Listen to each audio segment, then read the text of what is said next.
ADR stands for Advanced Dining Reservation. Yay! I taught him! Yes!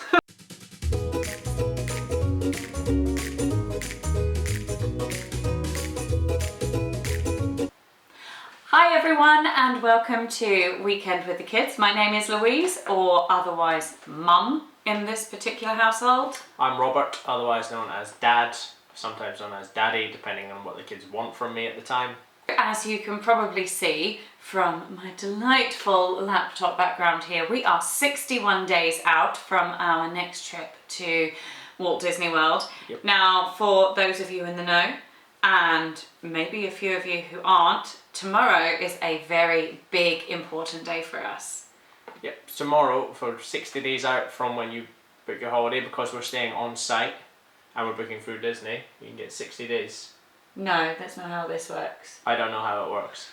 Can you tell who plans the holidays? So, anybody who is got a ticket, but actually I don't even think you need a ticket, anybody is eligible for booking their Walt Disney World reservations for table service restaurants at 60 days out. We do have one added advantage from staying on site. We are staying at Animal Kingdom Lodge during this trip. Our advantage is that when we book our trip, we can book up to 10 days out from our 60-day window. So we've got 60 days plus 10 as our benefit of staying on site. So for tomorrow, we can book the first 10 days of our vacation. Yeah, so we're essentially arriving there on the Saturday, and then we can book up to the next Wednesday because it's 10 days ahead from us. So even though our vacation or holiday, depending on where you're from, starts on the Saturday, we can actually book it for 10 days after that Saturday. So we've got a whole 10 days worth of dining booking we can do tomorrow. After that, every day we can log on and book the subsequent day. So on 59 days out, I can book day 11, 58 days out, we can book day 12, and so on and so forth until the whole trip is filled. So we will be spending 14 days at Disney's Animal Kingdom Lodge with the rest of the weekend with the kids can. Yes, it's going to be a very special holiday. It's our 15-year wedding anniversary. We're kind of splashing out and doing everything we can. So that's why we're in a deluxe resort. And also that's why we are going to be eating at quite a few table restaurants rather than just sit down or quick service. So that's one of the reasons why you really need to get your ADRs set up before the 60 days. ADR stands for Advanced Dining Reservation. Yay! I taught him! Yes. So we have our book. This is my plan. Yes. This is my plan. I'm a planner, duh. Yeah, that's my plan. I've got a section in there for park day considerations, where I plan to be for breakfast, lunch, dinner. They're not all full. What park I plan to be in for the morning, afternoon and evening activities. And then I've also got any notes about any special events that would close parks early, any extended magic hours in the evenings for deluxe resort guests, or don't tell the children, there's also a slot in there for Mickey's Not So Scary Halloween Party. Woo woo! Get to dress up as a villain. Are you actually? No, definitely not. Are you dressing up at all? Maybe. I don't know yet. We'll see. You have to stay tuned to find out if I actually do it. Anyway, sorry, we're getting moving on. So, this is the plan. We've gone through the plan. We've got our idea for table service restaurants that we would like to be booking tomorrow and over the next few days, and we thought we would share with you what we've gone for. Yes, we basically have been to Disney World before as a family, and we need to book tables in advance because there's 6 of us, but also this year my mum is coming, Nana's coming on a special trip, so there's going to be 7 people that we have to book for, which is really difficult. So I think there's going to be quite a few where we might get the table at the restaurant, but it's going to be at a weird time. I believe there's a couple we're looking at where we might actually have to split tables, so we're going to have like a 4 and a 3. So it is quite complicated the more people you have. And it's just something that we have to really plan early and get it done, especially for some of the top picks that our kids had. So yeah, we basically said, based on what we did last year, what do you want to do this year? Is there any things that are unmissable? Kind of top 3, pick your favourite restaurant. Where do you definitely want to go? And we've tried to accommodate all of them. Catherine, guess what? Mummy's going to be booking our Disney World restaurants really super soon. What are your top choices? If you had to choose 3, where would you like me to book? Meet and greet George Michael. Meet and greet George Michael? I don't think they have a George Michael character dining. Where? Because he's, Yeah. dead. Where? Again. So then T-Rex. T-Rex? Why T-Rex? Since I didn't go last year. Okay. And Acacious. Why Acacious? Since it has lots of Disney princesses. Okay, so hang on. Are you saying George Michael's a Disney princess? No, Disney Prince. Ah, fair enough. The best Disney prince. Yes. So Elizabeth, I am booking our Disney dining reservations really soon. What are your top picks? Where would you most like to go? Acacious, Okay. Whispering Canyon Cafe, and the Storybook Dining. Which one's the most important to you? Storybook Dining. Why? Because I went to meet Dopey, Grumpy, the Evil Queen, and Snow White. All those characters equal to you? No. Snow White's at the bottom. Why? Then it's Grumpy, then it's Dopey, and then it's the Evil Queen. Evil Queen's at the top. Yes, because she's the best. Michael, we're coming up to advanced dining reservation time. What are your preferences? What do you want us to go for? I'd quite like to go to the Boathouse for brunch because they have cinnamon brioche rolls and they sound really nice, and they also have things like bacon and eggs. And I also really want to go to Steakhouse 71 because they have really nice steaks and really nice burgers. 5 years later. Anywhere for brunch and dim sum is good, really. We've got an extra guest! Yeah. As you can see, Tobias has had enough of us filming introduction videos and has come to join us while we are talking about our actual plan. Either that or he just wants the inside scoop before his siblings. Or he heard us talking about food and he likes to eat a lot. Again. So, Tobias is here for day 1 of our plan. Now, we are Brits, as I'm hoping you can tell by how we sound. We will be very jet lagged on day 1. One of the huge benefits of that is we are ready for rope drop. I think last time we arrived, Michael and I... You weren't there. Michael and I actually gave up trying to stay in bed just before 5, and we went on a tour of the resort. I think we were there for when the counter service in our hotel restaurant opened. I think we just turned up with coffee. Yeah, I woke up with the girls. We're in Port Orleans in a double room, and we just got back and it was like, how have you got food? How have you got tea and coffee? We literally just woke up. But yeah, you and Michael have been up and running around the resort. I think Michael got stuck in a hammock. Michael did get stuck in a hammock. That was awesome. Yes. So while that has lots of benefits, it also means that your body clock is completely out of kilter. And last time what we tried to do, we broke drop Magic Kingdom. We had a brunch situation at 11:30, and then the plan was to go back to the hotel, rest, have a bit of a swim, and head out to Disney Springs in the afternoon/evening. It did not go well. Epic fail. No. Epic fail, did not work. They were all basically asleep. I think there was 5 people close to tears in the end. Yeah. Nobody could agree on what food they wanted. We're just not doing that this time at all. So what I'm doing is we're pushing lunch back to slightly later, and we are going to have it hopefully at Wilderness Lodge at Whispering Canyon Cafe. Yes. Where they do you care to enjoy briskets. Skillets. Briskets are a type of meat. I almost got it. Almost. But yeah, it's all you care to enjoy, which is good. Particularly as there's going to be 7 of us. And it does mean that if Tobias is ready to start trying some food, which is harder, and he wants to do some picking at the trays, that's absolutely fine. We can cover you as well. Like a green bean in each hand being sucked to death. I'm going to guess chips or fries. However you call them. Yeah. So one of the reasons we've gone for lunch, aside from the fact that everybody was so tired last time, is also the cost implications.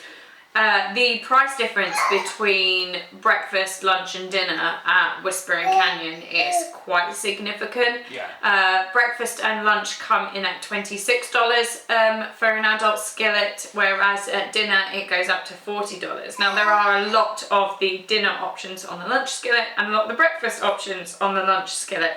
So you get the best menu, you get all the food that you could possibly want, and you get the options from the lunch, breakfast and dinner. They're not exactly the same, but they're pretty close. And it's cheaper. It's so much cheaper when you're starting looking at large families, large parties, and obviously when you are a large group of people, every little helps. I'm going to Tesco's. The other benefit of Whispering Canyon Cafe is it's full of energy. There's lots of games. We haven't ever been personally, but the kids have seen enough YouTube videos where there's games involving ketchup and hobby horses and parades and very noisy cast members that they're really looking forward to. Yeah, you looking forward to it too? Yeah, it's very interactive, family friendly, noisy. So hopefully it'll pack everybody up kind of when they're starting to flag, because 1:30 in the afternoon, give or take there, which is the sort of rough time period I'm looking for, that is going to be 6:30, 7 o'clock. It's usually dinner time for us here in the UK. So hopefully that will be a good start to our trip. Yes, as far as I know, if you're not into the interactive stuff, if you just want to have a chilled out time, you can tell the servers when you arrive and just say we're not into that. We are into that. We are, but some people might not be. So if you're not into that, that's fine. We will be into it. I don't think Tobias is into that. The bias will love it. Moving on to day 2, we are planning on heading out to Animal Kingdom. Usually we still have, again, some of that jet lag hangover. That means we're up early and can get a nice start. We're also travelling in summer months, so it's going to be super duper hot, which means those early hours in Animal Kingdom are the best opportunities to see the animals and things like that when they're still quite active and having fun. Like if you go on Kilimanjaro Safari, like early in the morning, like 9, 10 in the morning, a lot of the animals will be out. Apparently, I think they've got like air conditioning in some of like the Lions Rocks. Yeah, the Lions Rocks are chilled. So, oh my god, can I have a chilled out rock? Yeah, that'd be fantastic. So so we're gonna go to Animal Kingdom early. We're not gonna have a big brunch or lunch type thing on that one. We're gonna just have snack or quick service throughout the Animal Kingdom throughout the day. There's so many good counter service and quick service options throughout Animal Kingdom. Yak and Yeti does great quick service, Flame Tree Barbecue, 8 Spoon Cafe for those cute little mac and cheeses, and then the one in Pandora. Oh my goodness, Michael still talks about cheeseburger bao buns. Yeah. Much to the upset of his Chinese Canadian auntie, but yeah. So instead we are hoping to head back to our hotel for a Boma dinner in the early evening. Yeah, definitely. We love Boma. We went on honeymoon and we stayed at the Animal Kingdom long. Honeymoon, we went to Boma 3 times. 3 times. Obviously you can go for breakfast or you can go for dinner. So it opens at 5 p.m. So we're going to get there as early as possible, probably at 5:30. And then we can have a nice big all you care to eat dinner. I think for us it's the sheer stretch of options. We're very privileged. We don't have a huge amount of fussy eaters in our family. We do enjoy our food. We love trying new things as a group. What's going on there? He's escaping. Okay. We love trying new things as a group. I personally am a big fan of African food. Yes, I am. I love it. And I think it's a great way of introducing children to some of those international cuisines where they can just try a bit, and if they don't like it, no harm, no foul. It's not as if you've just invested or spent a huge amount of money on a massive dinner for them. They can try a bit of, I don't know, the tubula or the North African salads. Yeah, or some kind of... Pog juice. Pog juice is amazing. Pog juice. I mean, it's got lots of different names. Pog juice, jungle juice, sunset, or whatever they call it in Topolino's, I'm not quite sure, but yeah, that's always a great start. And your favourite thing they have there? They don't have those for breakfast. Oh, we're going for dinner! We're going for dinner. Oh, we're going for dinner! Yeah. I get to have the zebra domes. Yeah. Oh my god, I love the zebra domes. I'd forgotten all about. We went for breakfast last time and they didn't have them at breakfast. They didn't have them at breakfast, but they do have them at dinner, and they are one of my favourite things to eat in the whole wide world. Like, if you haven't had the zebra domes at Boma, or Boma domes as I like to call them, book a Disney World trip entirely for them. They are genuinely that good. You don't have to book Boma. I think you can get them at the Mara as well. Can you get the one in the Kidani Village? Oh, I don't know. I don't know. You might be able to get them in Kidani Village. We don't know. Either that, or don't book a Disney World trip, and then there will be more for me. Yeah. Moving on to day 3. Day 3, we very much got a chill out in the hotel kind of situation going on, because that evening we are headed out to Mickey's Not So Scary Halloween party. It's okay, all the kids know. Yeah, they do. We're not going to. We tried to keep it a secret. I'm not very good at that. No, we're not going to be having table service. We're going to be having quick service. We're going to be snacking. I think we're going to try and get a supermarket trip in and just buy some like snacks that you can get in, like brioche and rolls and cinnamon buns and things like that, so that we can just snack throughout the day. Robert did not read the plan. That was on that day. Robert did not read the plan. What day is that? Robert, what does this say at lunch at day 3? Skip a canteen. That's a table service restaurant. That is a table service restaurant. Okay, I'm going to not speak and we're going to do another take. No, we're not. We're keeping all of that in. Apparently, we're going to be very hungry in the morning because we have gone to bed early, and we're going to rope drop. No, we're not rope dropping anything. At the hotel. We're going to rope drop the hotel. We're going to rope drop the hotel, and then we're going to go to Skip a Canteen for a table service lunch. We're going to go late lunch for Skipper Canteen so that we are properly fueled for the Mickey's Not So Scary Halloween party. It gives everybody a chance to lie in at the hotel, chill by the pool, do some swimming, see some animals, all that kind of fun and games. Yeah. Get changed for those of us who want to be in costume, and that better be everybody. Get changed into costume, and then we can head out to Skipper Canteen in the Magic Kingdom. And we've never been here before either, but I like Jungle Cruise, and I put my foot down, and so we're going to the Skipper Canteen. The Jungle Cruise is a unique attraction where they are not very thrills, not very fun, but... Well, not very fun! Jungle Cruise is like one of the best rides. There is lots and lots and lots of horrible puns. There's no such thing as a horrible pun. They're all punny. Seriously. Oh god, that's where Michael gets it from. So, Jungle Cruise is a small version of fun. I will get through this bit. Skipper Canteen is based off the same kind of location as Jungle Cruise, but there's loads of puns. It's supposed to be quite funny. It isn't always. But there's a good selection of food. Oh, I think this is the one where I said I might share food with Elizabeth. We're going to get like a big bowl. Dan Dan noodles. Dan Dan noodles. Looking forward to that. Skipper Dan Dan. It's alright, we're getting it out of the way at the start of the holiday.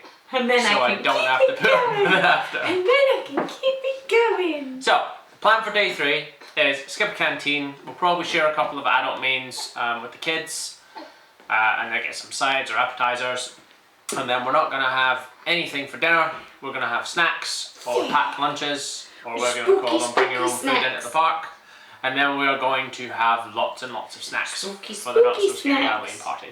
Spooky, spooky snacks. Spooky, spooky snacks. Yes. Spooky, It's going to be a late night. Spooky, So, spooky. I said we're going to be getting back to the hotel quite late. Everyone's going to be in costume, everyone's going to be tired. But we do have plans for the day after. So, day 4 is going to be... I don't know, hang on, I'm being distracted. Look how cute he looks! Hollywood Studios. Take it back, because otherwise I'm just... Chaos Louise has arrived! Hollywood Studios is day 4. And this one, we do not have table service booked, so we don't need to make any ADRs. But we are going to have fun anyway. Particularly, hopefully go to Docking Bay 7. We went there last year. Yeah. That was amazing, the food there. There is a reason that we didn't decide to go a table service in Hollywood Studios. Yeah. We have done table service in Hollywood Studios in the past, Robert and I did Sci-Fi Diner a couple of times as a couple. Yeah. We introduced the children to the Sci-Fi Dine last year, and I think for them it was very much a one or done. They liked the room, the atmosphere was great. They weren't huge fans of the black and white B movies that were on the screen. They got bored of those quite quickly. The food is tolerable. It's improved hugely since the last time, like when we were younger. But it's still not really up there. So for us, Sci-Fi Diner was, it's a one and done. I also think when you start adding in grandparents and babies and particularly large groups and you're not sat in those cool cars, it's not worthwhile anymore. They got very apprehensive, didn't they, about the 50s prime time cafe. They didn't want to be told to get their elbows off the table or to finish their vegetables because what if they don't like them? The exact opposite to with the Whispering Canyon, where they're really up for the activities. This one, they're not up for the activities at all. I think also the food didn't look like, like meatloaf, roast chicken, that It was all stuff. food that we could do at home relatively easily, so they wanted something different. They were on holiday. And then the other options were Hollywood Brown Derby. That's really pricey if you are taking a 10-year-old who has to order off an adult menu. While I understand completely that at 10 years old he's tall enough to ride all of the rides and therefore should be paying an adult theme park ticket, completely understand. He can make 100% use of all the attractions. He's not going to make 100% use off of all that food, so the price point for that was just too high. And while I'm aware Disney servers are fabulous, they will go out of their way to find something that you or your family are going to eat, something that you are going to enjoy. Hollywood Brown Derby is still a really pricey option for a large family, especially when you've got some children on that kind of age cusp.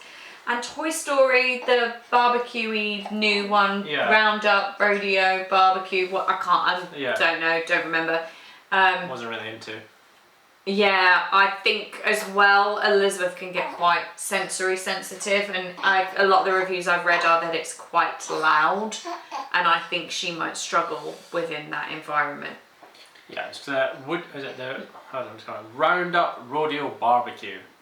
So yeah, it's quite new. It is Toy Story themed, but it's not something for us that we were considering really when it came to Hollywood Studio. I don't think we really have any table service that we think is suitable for us and that we would enjoy as a family. Just at this time, it might change, I think it will definitely change as the dynamics of the group changes. Certain children get older, and not certain children. I don't have some that don't age; they all age. But yeah, as the children grow up, I think that's the option. I also think as the children grow up with the use of the Skyliner, I think the Skyliner has a lot to answer for when it comes to Hollywood Studios and food. It's so easy to hop on that Skyliner and head out to resorts like the Riviera and the Yacht and Beach Club and Caribbean Beach. Why would you not utilise that opportunity when their food is so good? Okay, next up, we are planning on doing Fantasmic that evening, so we are going to have a nice long sleep and head out for brunch around Epcot the following day.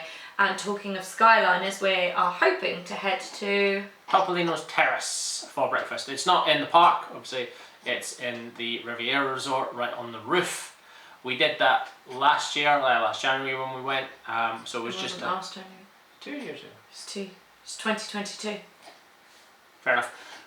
So we did that. So we keep saying last year, but it wasn't last year. You keep saying last year. You said last year as well. I said last time. You said last year. We'll see. We'll see when I check the edit. When this goes out, if you could go down into the comments section and go, Louise, you said last year, or Louise, you said last time, I would be really interested to see which one of us is right or whether or not Robert has used up his annual quota in this one video. No. So we went to Topolino's Terrace. It was just after COVID, so even though the characters were there, they were very much you stand and wave at them. You might be able to stand a few feet away and get a picture of them. But the kids never got to interact with them. So at Topolino's Terrace, you've got the artist, Mickey, Minnie, Daisy, and is it Donald as well? Yes, Donald's a sculptor, Daisy's a ballerina, Minnie is a poet, and Mickey is a painter. The costumes are all absolutely adorable. Very cute. And this is one of those situations where I think Michael will get the money's worth when it... Yes. this is one of those situations where I think Michael will get the money's worth with regards to eating a large breakfast rather than the kids' breakfast. By the way, though, the kids' breakfast option, the paint your own waffles, artist palette waffle, oh my god, not only does it look beautiful, it tastes amazing. They're not going to eat anything else like this anywhere else. It was such a winner last trip that was on right up the top of both girls. Then when we asked them what they wanted to return to this time, they wanted to do the paint your own waffles. Yeah. So that's why this had to be on the list. Also, when you finish the meal, obviously you've had the characters, you've had an amazing feel. They've got the jumbo juice as well, or whatever it's called. Pog juice. You can go out to the roof terrace. You can lay down on lungers, you can go in the sea, but you can see some amazing views from the resorts. And also, if you're lucky, you can see some park views as well, or some of the parks from the view. So Topolino's Terrace is a winner. It is pricey compared to some other breakfasts you can get, but as a character dining, it's fantastic. I think it comes Definitely in to go. at $49 for adults and $30 for children plus tax and gratuities. Side note though, get the coffee. The Riviera Resort coffee by Joffrey's is genuinely my favourite coffee in the whole wide world, to the point where I genuinely import it into the UK by the boatload because I miss it so much that the coffee is just incredible. Don't skimp on the coffee. Yes. So we're gonna spend the whole time in Epcot. We're gonna be there for a very special occasion. We're gonna do a special kind of small video when we're actually there, but we're there for the first day of the Food and Wine Festival 2024. So we're going to be there in the morning, Topolino's Terrace, head out to the park in the afternoon, do the World Showcase, and just try all the different foods. So probably not a lot of rides. Kitty is really, really into Molly, Alan and Max over at Mammoth Club. Yes. She is genuinely going dressed as Molly for When I Grow Up Day at school, to the point where she loves Winner Picks Dinner so much she wants to play a game of rock, paper, scissors, snack. Yes, she's rebranded it herself because she doesn't want to steal their idea completely, but she still wants to play rock, paper, scissors, snack, where they get to choose what the snack is around the Food and Wine Festival. Whether or not we actually get around to that is anyone's guess. She is only 6. She's got a lot of people to influence to get to that point, but at the moment, I think she is really up for that. So no other table service, obviously Topolino's Terrace in the morning, get there at like 10:30, move over to the park just after lunch, and then start smashing through all the World Showcase. Smashing through World Showcase. Oh yes. Hulk smash through World Showcase. Stomp, stomp, stomp, stomp. So that's kind of halfway through the first 10 days we can book for the ADRs. No, it's not. That's 1, 2, 3, 4, 5. So 6. So just over half. So that's just over halfway through the ADRs that we can book. So the next one is a big one. This is the one that Louise, who is in chaos mode, is in chaos mode. This is Louise's best pick. This is the one that she definitely wanted to do. This is my favourite restaurant in the whole wide world. It was shut when we went last time to Disney World due to COVID. It's in the Animal Kingdom Lodge where we're staying, but we are going to go to Jico, the cooking place. Yes. I said that right. You did say it right. You did say it right.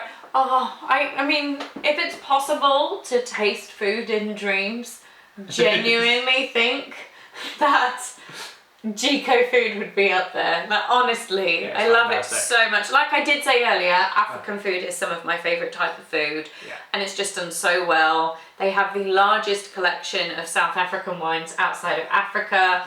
The service is incredible. The flavour profiles, like those chefs really know what they're doing, and the atmosphere is really nice. And I just think, for us personally as a family, if we were going to choose signature resort, if we were going to choose signature dining location, Jico was the one to pick.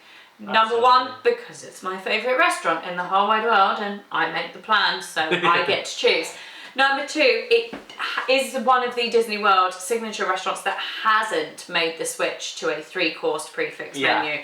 So it's not like California Grill. We've been there before, loved California Grill. It's not similar like vibes, Space 220, Be Our Guest Restaurant. They've all switched to these really expensive prefix menus, and again, much like it's the same as Hollywood Studios and Brown Derby over again. Yeah.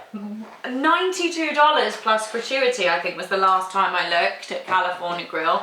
And as much as I love Michael, $92 plus tax and gratuity when he's not going to eat that much food is just ridiculous. Yeah, he's not going to have alcohol.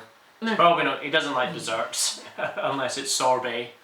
Meanwhile, Gico, it's choose a la carte style, so he may not go for one of the main courses. He may choose to go for an appetizer. He may sit there and go, no, we've been walking around Animal Kingdom all day. Mum, I am starved. Yeah. I will have a, giant steak and a side, because he's got that option, we've got that option. There is a huge amount of flexibility there.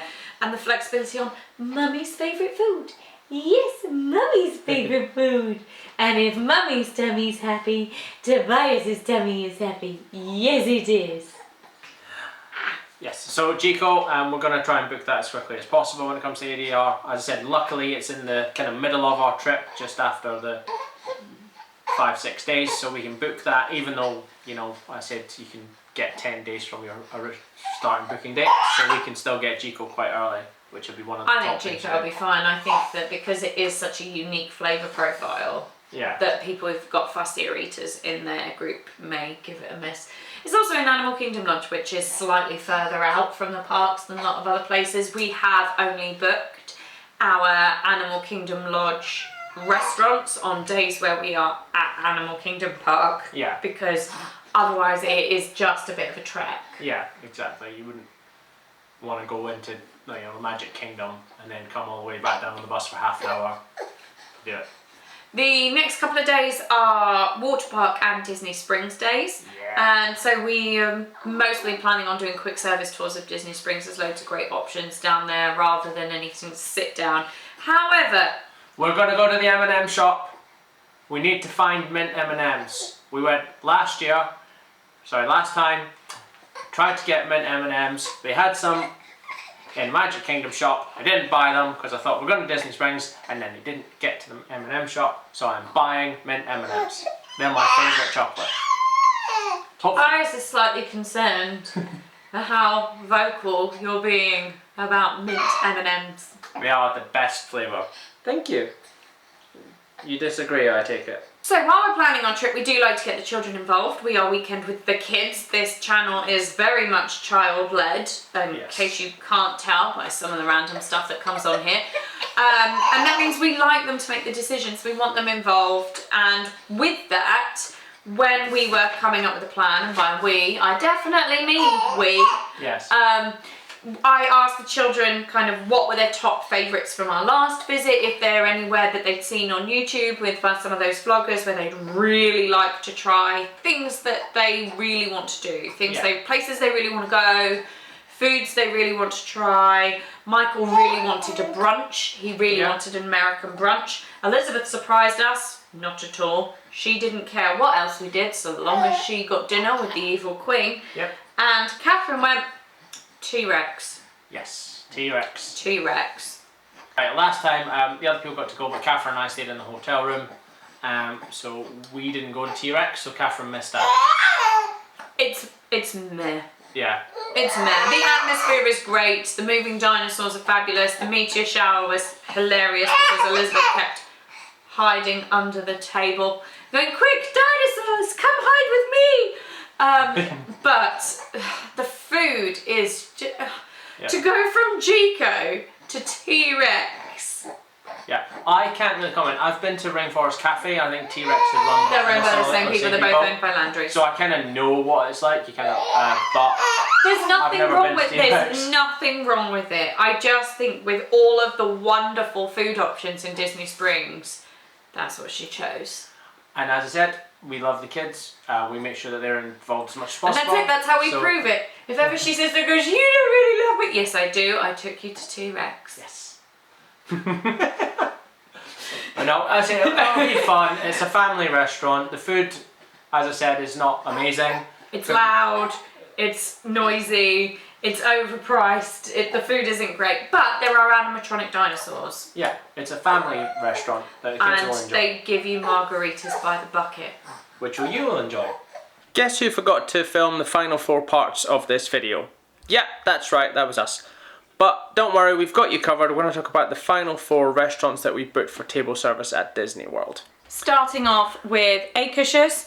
You heard both girls mention it earlier. They really wanted to eat with the princesses. Robert and I have eaten here twice before and we've had a great time every time, so this was a bit of a no-brainer.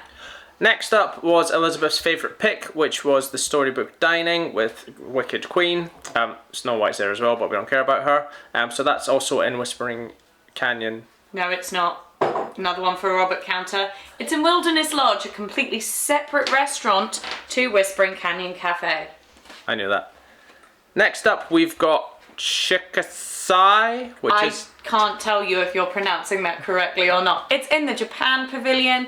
It's brand new. It's predominantly sushi and small plates, similar to tapas and meze. We've had to split this into 2 tables of 4 and a 3 to get us all in, but we're really excited. This is something brand new for us. And the final one, finish our holiday vacation in Walt Disney World at the Crystal Palace in Magic Kingdom. Boo! Seagulls forever!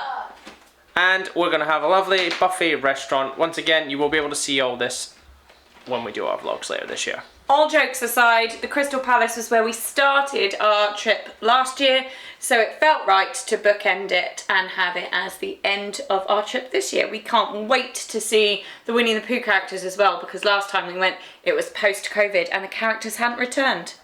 As you can see, my incredibly glamorous assistant has left for this final portion of the video. That's because, as you also saw and heard, he didn't really know what we were doing. That's not fair, he did. He's definitely sat with us and he's definitely pulled this plan together with the rest of us, but I'm the one who made it all pretty on this lovely little chart so that I knew where we were going and when. So it's just a little bit more in my head than it is his. Yeah, that's why he is. Either way, we thought, because I'm the one who pulls the charts together, I'm the one who brings all of this information together into our family plan, and I'm going to be the one sat at the laptop / my phone in the morning, I would be the best suited to deliver my top tips for booking advanced dining reservations for Disney World. So number 1, know your children's preferences ahead of time. We have 4 children, ranging from 10 to months. Okay, that is a huge spectrum of tastes and opinions and interests. What a small child, a 6-year-old girl, is going to want is very different from my husband or my Jungle Cruise preferences. Understand what everybody's preferences are. You are not going to be able to please everybody all the time. However, understanding what is the number 1 favourite for each person, what each person wants to prioritise, means everybody gets happy at some point in the trip, and it also makes us a lot more considerate about trying what's important to each other. The menus are all available on the Disney website alongside the My Disney Experience app, so that everybody can get involved and have a look at those beforehand. Another fun tip, if you start a dummy mobile order for some of the quick service restaurants, you get pictures of the food as well. If you've got particularly visual children, that comes in really handy. Top tip number 2. Be willing to change your times or your dates. Be flexible. I've put in examples where I've gone late lunch or early dinner. I've got times in mind that I would like to get. However, is it the end of the world if my children are not eating at the same time as they would at home or at the same time every day? For me, the answer is no. Some people, you need to stick to those routines and your whole day is going to be ruined if nap time is at a different time of the day. I'm lucky I'm not in that situation. I genuinely have had Catherine pass out on a restaurant banquet because she was more tired than she expected. And that's okay, as long as I'm prepared to carry her home, as far as I'm concerned. Each to their own, that's how we choose to work things. I can definitely work around the idea of some days lunch might be at 2 and some days lunch might be at 12, if that means we get the dining reservations that we would like. We do prioritise food and family time. It is something we do at home. It is something we like to do on our adventures out. We like to spend time as a family eating a main meal together. So this is important for us to fit in, and given that it's important to us, I'm happy to be more flexible with the when so that I can get the where. Number 3, don't underestimate the resorts. Some of the best food I have ever eaten in Walt Disney World is not in the parks. In fact, I think all of my favourite Disney food is outside of the parks. The parks are wonderful, but they're kind of a captive audience. If you actually broaden the field and take the time to leave a park, you can find some wonderful, wonderful dining options, great character interactions. One of the reasons Animal Kingdom Lodge is one of my favourite places to stay is because of the atmosphere and the smell of just fabulous food that seems to permeate the whole resort. So do not underestimate the resorts. Tip number 4, know your booking window. Like I said, we're staying on site, so although our booking window is 60 days, we actually can book 10 days out. Then from the day after, I can book day 11, day after day 12, and so on and so forth. If you are staying off site, you have to do it one day at a time. So you will get 60 days, but that's it. So then you have to kind of log on every single day thereafter to get your dining reservations. In the UK, our booking window opens at approximately 11 AM, depending on British summertime and how that sits. But for us, this at the moment is coming in at 11 AM. I will be on my app and have the laptop on as a backup just before that, so that I am ready to go when that window goes live. Top tip number 5, book those hard to gets later on in your planning window. Like I said, Be Our Guest, Cinderella's Royal Table, Space 220 Lounge, those harder to get reservations, if you put them towards the tail end of your trip, for us UK guests on longer stays, you are more likely to get those restaurants, those reservations, if you book them towards the tail end of that window. Tip number 6, if the app or the website isn't working, call guest services. Be nice to your cast members, be friendly to your cast members, and they will almost always go above and beyond to get you what you're looking for, to find a way of getting you that magic. If you have a reservation that means a lot to you or your family and you're struggling to get a hold of it, give them a call and see what they can do. They might be able to offer you different times or days on your trip. If you're having technical issues, they can support you with those. I also know that there are a couple of websites which do kind of push notifications for your phone. So if you've not been able to get the reservation that you are after, you can ask for a push notification to go through as and when one comes available, so that you can book it there and then. Equally, keep checking. Just because it hasn't been available there at the beginning of your dining window doesn't mean people haven't changed their plans or cancellations do not come up, so keep that in mind. Tip 7, think tween. We've talked about it a couple of times. Michael's at an in-between age. He is an adult menu, adult theme park ticket, body of a child, appetite of a man at certain times, but it's also going to be super hot. We never know what our kids are going to feel like eating when they're dealing with 30 plus temperatures and high levels of activity. It's good to be open-minded and just I wouldn't recommend committing yourself to high-priced prefixed menus when you have children on the younger end of that Disney adult scale. Tip 8, and then last but not least, have backups. I mentioned that with Shikisai, the Japanese restaurant in Epcot, I'm not entirely sure I'm going to be able to get the 2 tables that seat our party. We are a large party. I do have backups that are easier to get in mind. It all comes down to that earlier one about being flexible. Having a plan, having your preferences, knowing what is the top of that list for everybody in your group, what's the one they want the most, and just being flexible, because ultimately you're in Disney World. You are not going to have a bad time, you are not going to have terrible service, you're probably not going to have really bad food. Like, you are in Disney World, you are on holiday, you are with your family, you are with your loved ones. You are going to have a wonderful time. So have backups, be flexible, and you will find you enjoy it a whole lot more. I am sure with all of the various baby distractions while I was preparing for this, I have missed some. And I'm also always keen to hear new tips, new tricks, new advice for making the most of a Disney World vacation. So please pop your comments in if you've got any other top tips to share with other viewers and other people watching this, and also for me, about how to make the most out of that advanced dining reservation window. If you want to see how any of these dining reservations, any of these restaurants look and feel when you do have a large family, like I said, we've got younger children, older children, tween, baby, adults, grandparents, we've got like a whole suite of different guests here. If you are interested to see how those restaurants or any of those restaurants work out for us, because they might be relevant to you and your family, we are doing a Walt Disney World vlog series, our first ever Walt Disney World vlog series after our trip later on this summer. If you would like to come along for the ride, see how it goes, we'll be starting with some packing videos and a travel day. So ring the notification bell, hit subscribe, like and comment, and make sure you don't miss any of that content. We really cannot wait to share it with you. Bye bye.